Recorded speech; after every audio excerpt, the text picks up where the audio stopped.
Força Feminina.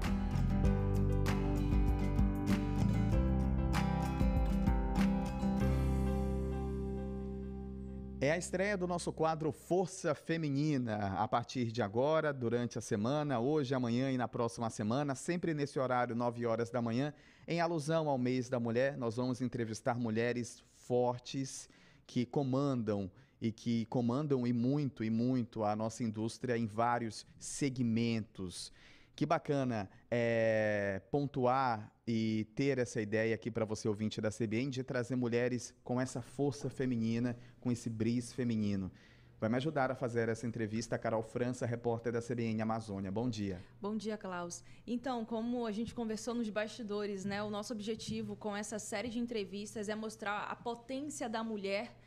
A gente fala também da nossa região, da região amazônica, trazer a atuação dessas mulheres, a diferença delas no mercado de trabalho e pontuar como é a importância dessa mulher em todo o setor, seja no mercado de trabalho, a gente fala hoje com uma engenheira, né? Mas em outros segmentos também. Será uma semana de muito aprendizado e também de força. É isso, e para abrir o nosso quadro, a gente conversa com a mestra Cristina Souza de Araújo, doutoranda e mestre em engenharia de software pela César School. Bom dia, obrigado por estar aqui com a gente. Obrigada também pelo convite. Bacana ter você aqui com a gente. Te faço uma pergunta quanto a mulheres na área de engenharia de software. Você é mestra nessa área. O que você pode trazer para o ouvinte que nos acompanha sobre a força feminina nessa área? Como você analisa essa área para as mulheres? Bom, eu escolhi engenharia de software já na graduação, né? Eu fiz minha graduação em ciência da computação. Então, com muito orgulho, eu posso falar que eu sou cientista da computação, né? Então, isso me levou um pouco para a pesquisa.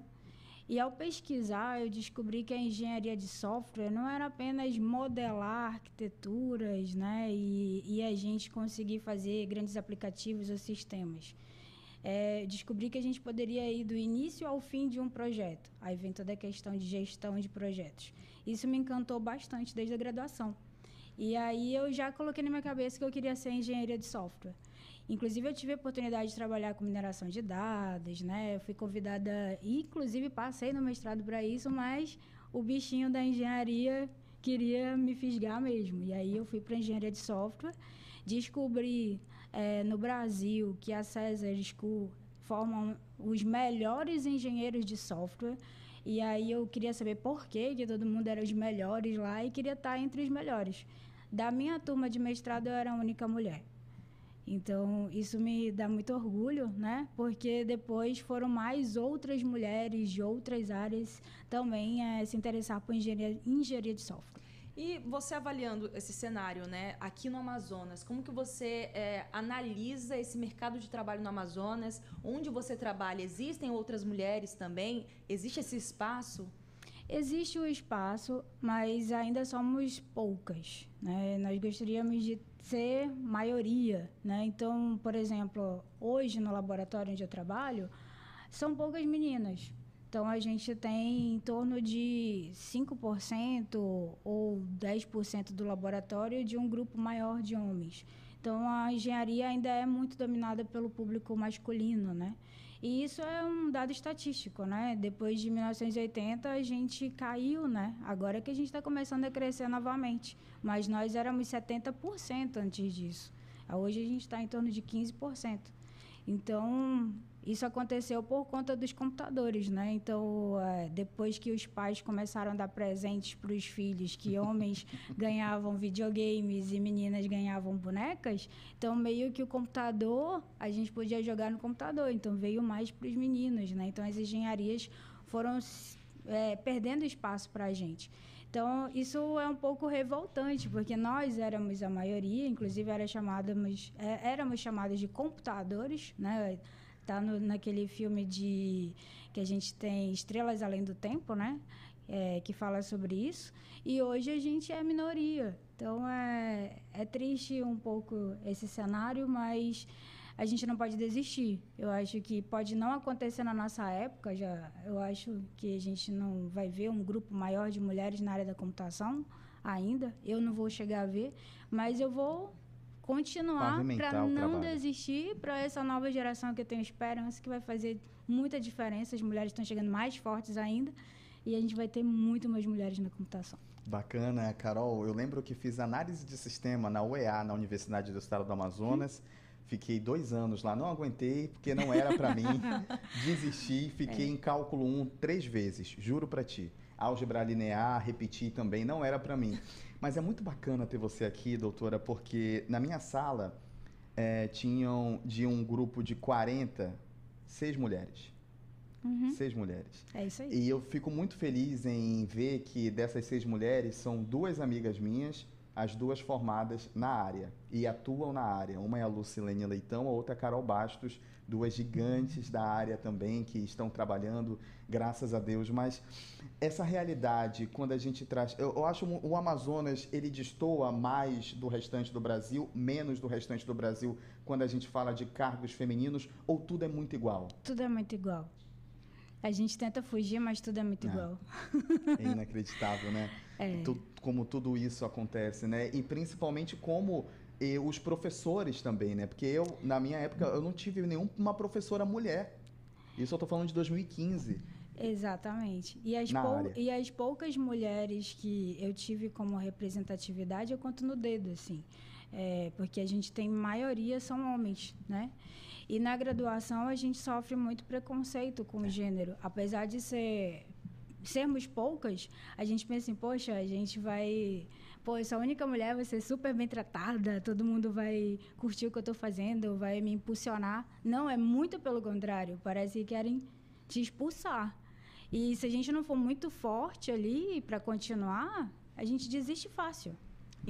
Inclusive, a gente pontuar essa questão hoje dentro desse mercado, né, como a gente está conversando agora, um mercado ainda muito limitante, né, para as mulheres. O Klaus comentou sobre a questão dos professores, né, não tinha nenhuma professora mulher. E a gente pontuou também a questão dos projetos, né? Eu vi que você trabalhou na Defensoria Pública do Amazonas, Sim. Desenvolveu projetos gigantescos, né? Inclusive, agilista de plantão, como é isso? Ah, sim. É porque quando eu comecei a programar, né, a gente tem o que a gente chama de métodos ágeis. E aí eu comecei a trabalhar, meu primeiro emprego foi em 2002, e os métodos ágeis começou a surgir por volta de 2001. Então, eu sou agilista de plantão, eu só sei fazer isso. Então, quando chega, por exemplo, alguém falando assim, como é que você faz análise de pontos em função? Eu falo, gente, eu não sou dessa área. Eu trabalho com story points, eu trabalho com product backlog, eu trabalho com Scrum. Então, eu vivi e só vivo métodos ágeis. Então, a gente coloca... O que é métodos ágeis? Né? É uma metodologia que a gente coloca no processo de desenvolvimento, que tem a ver com engenharia de software, que a gente faz com que os softwares sejam feitos num tempo mais curto, de acordo com o escopo solicitado. E isso é muito usado em startups, grandes corporações, big techs. Aí veio outras explosões de arquitetura. Aí veio arquiteturas de microserviços, APIs e arquiteturas que hoje a gente quer que sejam escaláveis. Então, o métodos ágeis veio para salvar aí a concorrência do mercado tecnológico. Então, é por isso que eu falo que eu sou agilista de plantão, porque tudo que eu faço, eu coloco algum método ágil no meio. Então, eu fui fazer a pós-graduação de jogos, apesar de fazer mestrado e doutorado em engenharia, eu também quis fazer jogos, e aí eu falei, eu quero fazer jogos também. E aí, em jogos, não tem um processo de desenvolvimento definido para fazer jogo, e eu já incluí a engenharia já com métodos ágeis. Então, o pessoal já faz jogos com métodos ágeis hoje. E isso, na época, não era novidade. Agora, já é uma realidade de estúdios de jogos que já trabalham com engenheiros de software dentro de estúdio de gamers. Então, isso para mim é muito legal. É um salto, né, dentro do mercado. Poxa, que bacana. Os ouvintes da CBN estão participando, muitos seus alunos, viu, professora? Eles são meus fãs. Eu tô me tornando um, de verdade. Caio Mota tá falando aqui, a melhor, minha orientadora, e vários corações vermelhos. Gabriel tá por aqui também. E ele nem sabia, eu acho que eu tava aqui. Olha, que legal. A Kelly Silva de Souza fala o seguinte, é isso, mulheres incríveis ocupando seus lugares, Cris é uma mulher à frente do seu tempo. Eita! Eu acho que sim, sabia? Porque eu até brinco com as meninas dessa nova geração, que eu falo assim, cara, vocês são muito legais. Porque, assim, antes a gente tinha um pouco de medo de falar, de ter atitude, de dizer, não, eu que fiz isso aqui é meu. A gente deixava às vezes, os homens, né? Ficava ali por trás, olha, eu consertei aqui, você vai lá e apresenta, né? Hoje não, a gente quer apresentar, que isso, fui eu que fiz. Então, assim, eu falo assim, vamos conquistar mais essas atitudes, porque alguns pontos que são muito interessantes na graduação, que me incomodavam bastante, e eu falo para as meninas não deixarem isso acontecer. Exemplo, para quem é desenvolvedora de software, a gente tem muitas dificuldades com algum código. E isso não é culpa de ninguém. Não é porque você é mulher que você não pode ter dificuldade. Todos temos. Você mesmo teve quando fez, né? Porque não é uma área fácil, é uma área difícil. Não é. E aí a gente não pode se culpar por não conseguir fazer algo. E às vezes as meninas ficam com o que a gente chama de síndrome do impostor, né? Ela acha que ela é fraca, que ela não é tão competente, né? Então, isso eu acho que em todas as áreas pode ter, mas na nossa área, os meninos têm o seguinte costume, e que eu acho que eles nem percebem. Quando um outro colega está com dificuldade no código, o que ele faz? Ele pega a cadeira, senta do lado e fica os dois olhando para a mesma tela. Quando é uma mulher com dificuldade, ele pega o computador e coloca na frente dele. Nossa, eu me arrepio em falar isso, mas eles fazem isso o tempo inteiro. E aí eu falo para as minhas alunas, como eu sou professora, né? Falo para as minhas alunas, não deixem fazer isso. Isso é uma atitude que tem que acabar. Por que ele não senta do seu lado e coda com você? Muda isso. Já são pequenos passos, pequenas sementes que eu vou deixando para as minhas alunas. Que eles usam o termo brabos, né? Ela é braba, né? Então, assim, é uma definição tipo, ela é poderosa, né? Caramba, ela chega, não, pera lá, eu quero que você me fale qual é o problema, eu quero ver junto. Então, tem que ter atitude, esses costumes que não são legais, né? Por que tem que ser diferente com a gente? Então, por isso que eu falo que eles são meus fãs. E é bonito, né, falar sobre essa questão, porque são pequenos comportamentos que, como você comentou, precisam ser cortados, né? De fato, de colocar um fim dentro disso para que mais mulheres se sintam incentivadas. Essa questão, existem ainda poucas mulheres no mercado, mas analisando todo o cenário, você como muito experiente na área, né, vários anos no mercado, como que você analisa, assim, possíveis melhorias e aberturas para que mulheres possam adentrar esse mercado? A gente fala sobre esse problema, que a gente vai ter que batalhar muito para pôr fim, de fato, mas um incentivo para que elas consigam, de fato, para que elas comecem a pensar nessa possibilidade também, como os homens. Carolzita, essa pergunta é sensacional. Eu vou fazer que nem o Jornal Nacional, no melhor do momento chama intervalo. Mas fica aí, gente. Bacana, belíssima pergunta. A gente vai para o intervalo, gente. Na volta eu registro sua participação. A professora, a doutora, responde a pergunta e a gente vai para as considerações finais também, tá? Até já. Eu acredito que a gente pode ter muito mais incentivos dos homens, né? Porque já que a gente está cercada por eles, né? E eles começarem a enxergar mais e nos apoiar mais, né? E nós, mulheres, também nos apoiarmos. Mas também mais políticas públicas, né? Que possam incentivar e dar mais chance para essas mulheres estarem galgando, né? Esses outros patamares. Por exemplo, para a gente entrar no mestrado e doutorado, que já é um curso difícil, né? A gente tem incentivos, por exemplo, para coisas que os homens não vão ter nenhum problema, como a gravidez, né? Como é que essa aluna que agora vai engravidar, como ela vai fazer? Ou a gente parar de, às vezes, ter que escolher entre ter filhos e estudar. Então, se a gente tivesse um pouco mais de incentivos nessas questões, que isso não fosse um problema pesado para a gente teria muito mais mulheres. Porque, por exemplo, no doutorado, onde eu estou, todos os dias eu penso em desistir. Mas eu não tenho filhos, né? E e tirei um monte de coisas para que isso ficasse um pouco mais fácil para mim. Mas a gente também não pode negar nossa natureza como mulher, que a gente também pode gerar uma criança. E muitas das vezes as minhas colegas que engravidaram durante o doutorado abandonam o doutorado.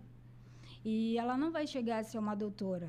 E isso dói muito, né? Porque todo mundo que chega a fazer doutorado, apesar da gente gostar de ser pesquisadora na área, é um sonho ser doutora, porque a gente gosta de galgar outros patamares, de conseguir esses títulos. E quando ela tende a desistir, ela leva isso muito para o lado pessoal e até na carreira isso vai impactar. Eu lembro de uma amiga minha que, por um comentário de um professor, ela desistiu do mestrado, porque ela estava grávida. Então, por que você não se planejou melhor? Então, isso para mim me impactou porque ela desistiu e hoje não está na área. Então, assim, outra aluna que foi embora. Né? Então, assim, a gente precisa de mais apoios, mais incentivos, mais programas. Tem muitos grupos, né, que fazem mulheres na computação, né? Dentro da nossa região, a gente também tem dentro das universidades esses grupos. Eles já vão ajudando as meninas a estarem mais próximas de outras, mas eu acho que a gente pode colocar muito mais ações em cima para estimular mais.